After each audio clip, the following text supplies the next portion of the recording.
कहानी की शुरुआत होती है किम नाम के एक लड़के से जो स्कूल के पहले दिन ही लेट हो गया था। उसे स्कूल भेजने से पहले उसकी माँ यून ने उसके बैग में काफी भारी भरकम सामान भर दिया ताकि वो अपनी खास शक्तियों के कारण हवा में उड़ने ना लग जाए। फिर अपना बैग लेकर किम बस में चढ़ गया तो उसने देखा कि जैंग नाम की एक लड़की की बस छूट गई थी। उसने जैसे तैसे बस रुकवा कर जैंग को बस में चढ़ाया, लेकिन लड़की के पास टिकट तक के पैसे नहीं थे तो किम ने उसके बदले पैसे भी दे दिए। अचानक किम को एहसास होने लगा कि उसकी उड़ने की शक्तियां अपने आप जागने लगी हैं, तो उसने बहुत जोर लगाकर अपने पैर जमीन पर ही रखने की कोशिश की ताकि उसका सच बाहर ना आ जाए। बाद में हम देखते हैं कि क्लास में सभी बच्चे पढ़ रहे थे पर किम की नजरें तो बस जैंग पर ही टिकी हुई थी क्योंकि वो मन ही मन उससे बेहद प्यार करता था। उसे देखते ही किम के पैर एक बार फिर से जमीन से उठने लगे तो उसने बहुत जोर से अपना टेबल पकड़ लिया ताकि वो हवा में ना उड़ जाए।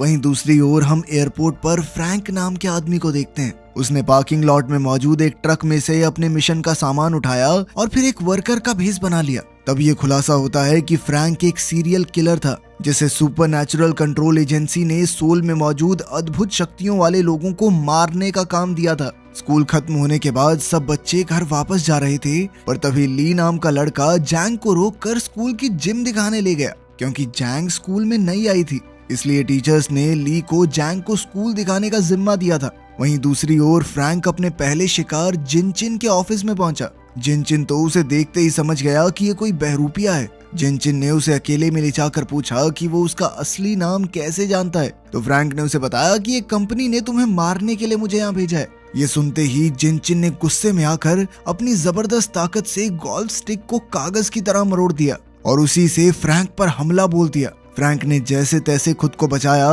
मगर जिनचिन ने उसे उठाकर बड़ी जोर से दीवार पर पटककर दीवार ही तोड़ दी। उसी पल अचानक फ्रैंक ने जिनचिन के चश्मे का कांच तोड़ दिया जो सीधा उसकी आंख में जा लगा। फिर उसने मौका देखकर एक पेन की मदद से उसकी छाती पर हमला किया और उसके दिल पर वार करके उसे वहीं मार डाला। आखिरकार उसने जिनचिन की लाश को खिड़की से बहुत दूर फेंक दिया और इसी तरह उसका पहला टास्क पूरा हुआ। फिर वो अपने ट्रक में लौट आया और अपने फोन से मैसेज भेजकर टास्क पूरा होने की खबर दी। उधर किम की माँ यून घर में साफ सफाई कर रही थी। इसी दौरान उसने अपना फोन देखा तो चारों तरफ जिनचिन के खून की खबरें आ रही थी। उधर स्कूल खत्म होने के बाद भी जैंग स्कूल में बैठकर पढ़ाई कर रही थी क्योंकि उसे स्कूल के बाद बेस्ट कॉलेज में जाना था, मगर वहाँ की फीस बहुत ज्यादा थी, इसलिए मन ही मन में जैंग ने उम्मीद ही छोड़ दी थी। जब उसके पिता ने उससे पूछा कि तुम्हें पैसों की जरूरत है तो उसने झूठ कह दिया कि नहीं, मुझे तो बस स्कूल यूनिफॉर्म खरीदने के लिए पैसे चाहिए। इसके बाद हम मिनोंग जुंग नाम के एक आदमी को देखते हैं जो नेशनल सिक्योरिटी एजेंसी का डायरेक्टर था।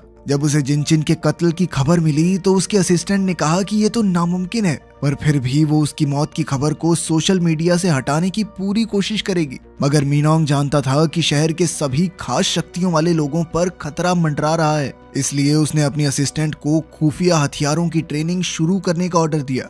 उधर किम की माँ यून ने उसके लिए डिनर बनाया और उसे खाकर किम सोने चला गया, मगर वो जैंग के ख्यालों में इस कदर खो गया कि उड़ते हुए छत पे जा लगा। खैर बाद में यून अपने टेबल पर बैठी और एक खुफिया डिब्बे में से अपनी बंदूक निकालकर उसे दोबारा असेंबल करने लगी। असल में उसे शक था कि जिनचिन की मौत की खबर को दबाया जा रहा है और हो सकता है कि वो कातिल बाकी खास शक्तियों वाले लोगों के पीछे भी जाए। इस दौरान यून को अपनी कई साल पहले वाली जिंदगी याद आई जब वो किम को अपनी पीठ पर चढ़ाकर शहर में घूमा करती थी क्योंकि उसके पास रहने को कोई जगह नहीं थी। फिर एक दिन एक सुनसान शेड के मालिक ने उसे रहने को जगह दी। फिर जैसे जैसे समय बीता तो यून ने अपने बेटे के लिए एक बड़ा सा प्ले हाउस बनाया और साथ ही कई सेफ्टी नेट्स भी लगाए ताकि किम अपनी उड़ने की शक्ति को काबू करना सीख सके। पर दिक्कत ये थी कि किम अभी समझ नहीं पा रहा था कि उसकी माँ क्या कहना चाहती है और इसी वजह से उसकी ट्रेनिंग काफी मुश्किल से हुई। पर फिर भी यून ने हिम्मत नहीं हारी और कई महीने की मेहनत के बाद उसने इस शेड को बड़े से रेस्टोरेंट में बदल दिया और उसका काम अच्छा चलने लगा। उसी समय से उसने किम को बाहर खेलने से मना कर दिया और उस बेचारे ने अपना पूरा बचपन टीवी पर कार्टून सुपर हीरोज देखकर ही गुजारा, जिससे उसे लगने लगा कि वो भी एक सुपर हीरो है। अब उसने सबको अपनी शक्तियां दिखाने के लिए अपने स्कूल के दोस्तों को बुलाया और उनके सामने उड़ने लगा। उसे उड़ते हुए देखकर उसके सभी दोस्त काफी खुश थे और किम भी आखिरकार अपना राज बताकर काफी खुश था, पर वो ये नहीं जानता था कि स्कूल के प्रिंसिपल ने उसे देख लिया है। फिर शाम को किम के एक दोस्त ने भी उसकी तरह उड़ने की प्रैक्टिस करने की सोची ताकि वो भी बाकी बच्चों को इम्प्रेस कर सके, पर वो फिसल कर बुरी तरह गिर गया और उसे काफी चोट लगी। इसके बाद यून को स्कूल में बुलाकर किम की काफी शिकायत की गई, तो यून को बेवजह ही उनसे माफी मांगनी पड़ी। किम को एहसास हो गया था कि उसकी माँ को उसकी वजह से कितना शर्मिंदा होना पड़ा, तो वो बेहद दुखी हो गया और छत पर जाकर रोने लगा। मगर अचानक उसकी कमर से बंधी रस्सी टूट गई और वो तूफान में उड़ गया। पर तभी ऐन वक्त पर यून ने वहां आकर पूरे जोर से रस्सी को खींचकर अपने बेटे की जान बचाई। फिर अगले दिन सभी बच्चे स्कूल पहुंचे, पर किम और जैंग दौड़ने के बावजूद भी थोड़े लेट हो गए। पर गार्ड ने देखा कि वो कुछ ही सेकंड लेट थे, तो उसने उन्हें अंदर जाने दिया। वहीं शहर में दूसरी ओर फ्रैंक एक पुरानी लाइब्रेरी में पहुंचा और वहां का दरवाजा बंद करके मालिक के सामने जा खड़ा हुआ। उसने मालिक से पूछा कि क्या पहले वो बंक के नाम से जाना जाता था। तो उस आदमी को एहसास हुआ कि वो खतरे में है, इसलिए उसने अपनी बिजली की शक्ति का इस्तेमाल करके सभी लाइट्स बंद कर दी। इसके बाद उसने अपने रेडियो से एक बैटरी निकाली और अपने अंदर मौजूद बिजली की ऊर्जा को जागृत करना शुरू कर दिया, जिससे उसके बाल एकदम सीधे खड़े हो गए। फिर अचानक उसने फ्रैंक पर हमला बोल दिया और उसे बार बार जोरदार बिजली के झटके देने लगा। फ्रैंक ने अपनी जान बचाने के लिए किताबों का सहारा लिया और पलटवार करके बंक के हाथ से बैटरी गिरवा दी। पर जल्द ही उसने बैटरी फिर उठाई और फ्रैंक पर बिजली का जबरदस्त वार किया, जिससे फ्रैंक सीधा छत से जा टकराया। आखिरकार बंक ने अपने डेस्क से एक तस्वीर निकाली और उसे आग लगाते ही फ्रैंक का गला घोंटने लगा। उसने इतने जबरदस्त बिजली के झटके दिए कि कमरे में शॉर्ट सर्किट हो गया। अब फ्रैंक मरने ही वाला था कि ऐन वक्त पर उसने पलटकर बंक को दूर फेंक दिया और एक ही जानलेवा वार से उसका काम तमाम कर दिया। आखिरकार उसका ये शिकार भी मारा गया। फिर उसने बंक के हाथ में वो जलती हुई फोटो देखी तो पता चला कि बंक का एक बेटा भी है। इससे फ्रैंक को काफी दुख हुआ, पर वो जल्द ही इस जगह से निकलकर अपने ट्रक में भाग निकला। उधर स्कूल में जैंग को एहसास हुआ कि स्कूल पहुंचने के लिए दौड़ने की वजह से उसकी यूनिफॉर्म से पसीने की बदबू आ रही थी। इस वजह से वो काफी शर्मिंदा थी और ऊपर से बैंग नाम का एक लड़का उसे परेशान करने लगा। उसने जैंग का स्कूल रिकॉर्ड उठाकर देखा कि वो जिम्नास्टिक्स करती है। फिर वो उसका मजाक बनाने लगा, तो ली ने उसे रोककर वापस अपनी जगह पर जाने को कहा। फिर कुछ समय बाद वो जिम में जिम्नास्टिक्स प्रैक्टिस करने गई, तो बैंग एक बार फिर उसे परेशान करने लगा। जब ली ने एक बार फिर से उसका रास्ता रोक लिया, तो बैंग ने उसे स्कूल के बाहर मिलने को कहा, जिसके लिए ली भी तुरंत तैयार हो गया।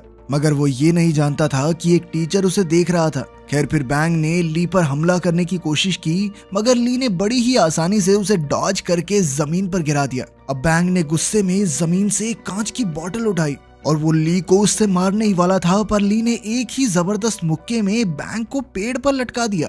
तब ये खुलासा होता है कि ली के अंदर भी अद्भुत शक्तियां हैं। खैर, बाद में जब टीचर ने बैंग के क्लास में न होने की वजह पूछी, तो ली ने झूठ कह दिया कि उसकी तबीयत ठीक नहीं थी, इसीलिए वो जल्दी घर चला गया।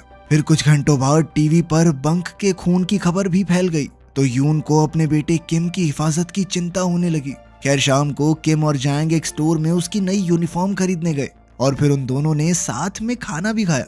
वहीं दूसरी ओर फ्रैंक बंक के हाथ से मिली तस्वीर देख रहा था कि उसे अपने अगले शिकार का खात्मा करने के ऑर्डर्स मिल गए।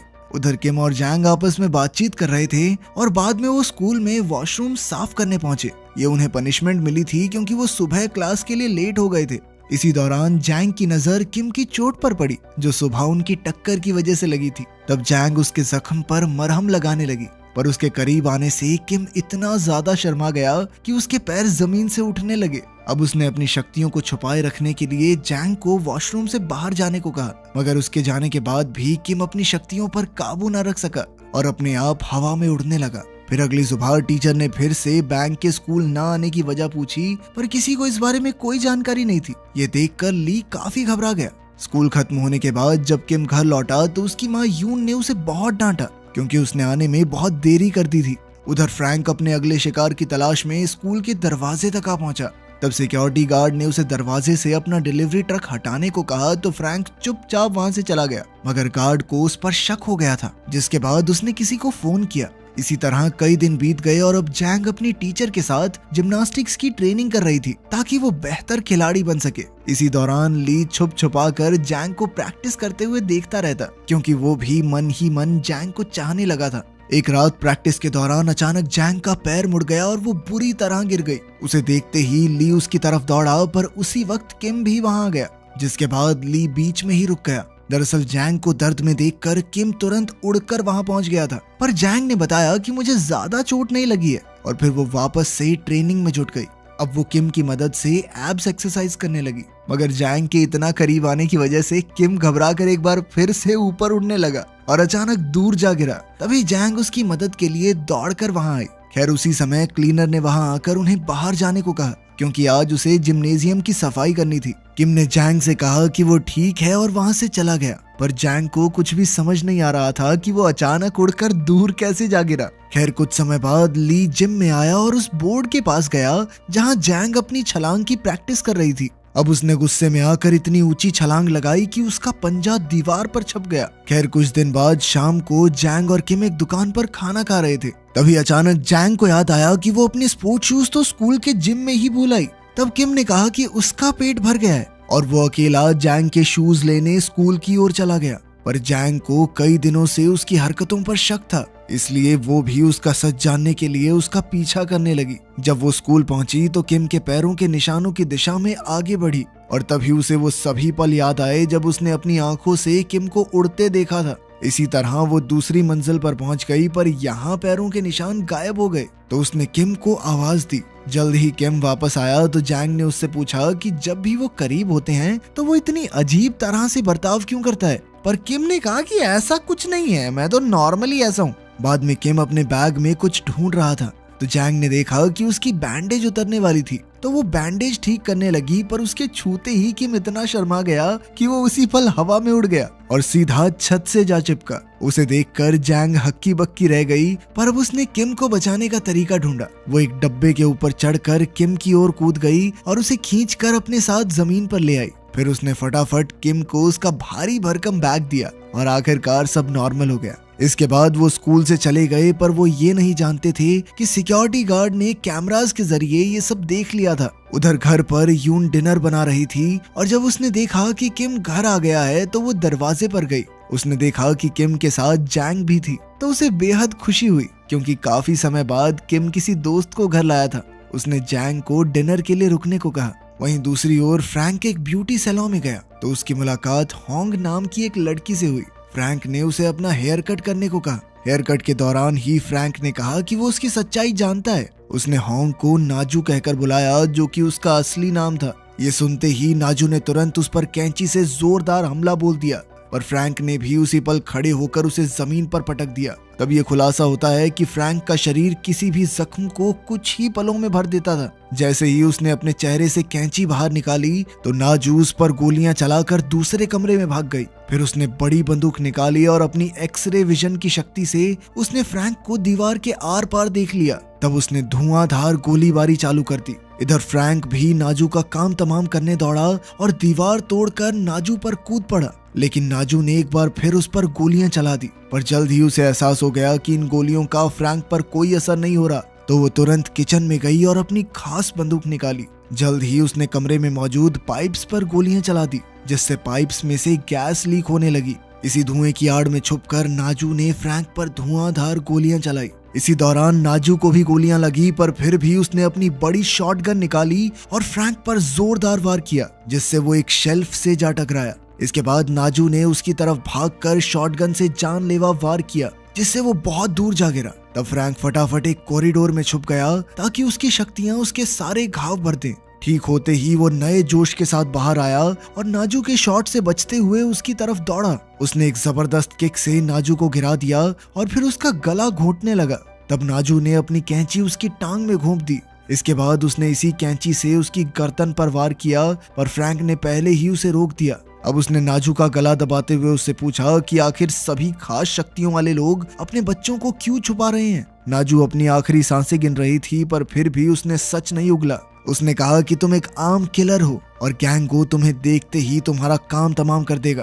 खैर ये सुनकर फ्रैंक को गुस्सा आया, जिसके बाद उसने नाजू के गले में कैंची मारकर उसकी जान ले ली। उसने कहा कि चाहे वो उसे अपने बच्चों का पता ना बताए, मगर जब तुम मरेगी तो फ्यूनरल पे आएंगे ना वो। उधर किम और जैंग उसके कमरे में खाना खा रहे थे कि तभी किम एक बार फिर से उड़कर छत पर जा लगा, तो जैंग ने फिर से उसकी नीचे आने में मदद की। कुछ समय बाद वो अपने घर चली गई तो यून ने देखा कि जैंग अकेली ही चली गई थी। उसने किम को खूब डांटा और अभी के अभी उसे भागकर उसके घर छोड़कर आने को कहा। अब किम अपनी शक्तियों की मदद से जल्द जैंग के पास पहुंचा। उसे देखकर जैंग काफी खुश हुई। फिर अगले दिन किम जैंग के साथ प्रैक्टिस सेशन में आया तो जैंग ने उसे बताया कि वो अपना पिछला स्कूल छोड़कर नहीं आई। असल में उसने एक साथ 17 लड़कियों को पीट दिया था, जिस वजह से उसे स्कूल से निकाल दिया गया। एक दिन उसके पिछले स्कूल में उसकी एक क्लासमेट को बाकी लड़कियां बहुत परेशान कर रही थी। उन्होंने उसकी खूब बेइज्जती करके उसे नीचा दिखाया तो जैंग का पारा सर चढ़ गया और उसने उस लड़की को बचाने के लिए बाकी सभी लड़कियों को स्कूल के बाहर मुकाबले के लिए ललकारा। इसके बाद शाम को सभी बच्चों ने मिलकर इस फाइट को देखा, जहां 17 लड़कियां एक साथ जैंग पर कूद गई थी। लेकिन जैंग को किसी वार से कोई फर्क नहीं पड़ा, क्योंकि उसमें भी अद्भुत शक्तियां थी। उसने हिम्मत नहीं हारी और पलटवार करके सभी दुश्मनों की हड्डी पसली एक कर दी। आखिरकार सबको हराने के बाद वो लीडर की ओर बढ़ी, जो उसे अपनी हील से डराने की कोशिश कर रही थी। लीडर ने जैंग पर हमला करने की कोशिश की, लेकिन जल्द ही वो समझ गई कि उसके हमलों का जैंग पर कोई असर नहीं हो रहा। अब वो डर के मारे चिल्लाने लगी। उस वक्त उस लड़की का बॉयफ्रेंड वहां आया और उसने एक बेसबॉल बैट से जैंग पर हमला कर दिया। वो उसे जमीन पर गिराकर बार बार मारता रहा, लेकिन फिर जैंग ने एक पत्थर उठाकर लड़के के पैर पर दे मारा और उसी के बैट से लड़के के सर पर वार कर दिया। इस घटना के बाद जैंग को स्कूल से निकाल दिया गया और उसके पिता को मामला सुलटाने के लिए काफी पैसे भी भरने पड़े। उधर नाजू के अंतिम संस्कार पर फ्रैंक उसके बच्चों से मिला, लेकिन उनसे अपनी माँ के बारे में प्यारी प्यारी बातें सुनकर फ्रैंक का दिल टूट गया और उसने उन्हें मारने का प्लान कैंसिल कर दिया। उधर नेशनल सिक्योरिटी एजेंसी आम लोगों से म्यूटेंट्स के वजूद को छुपाने की हर कोशिश कर रही थी। आखिर में हम देखते हैं कि उस बिजली की ताकत वाले म्यूटेंट का लड़का अपने पिता की मौत का बदला लेने के लिए उसके कातिल को ढूंढ रहा था और उसके अंदर भी अपने पिता की तरह खास शक्तियां मौजूद थी।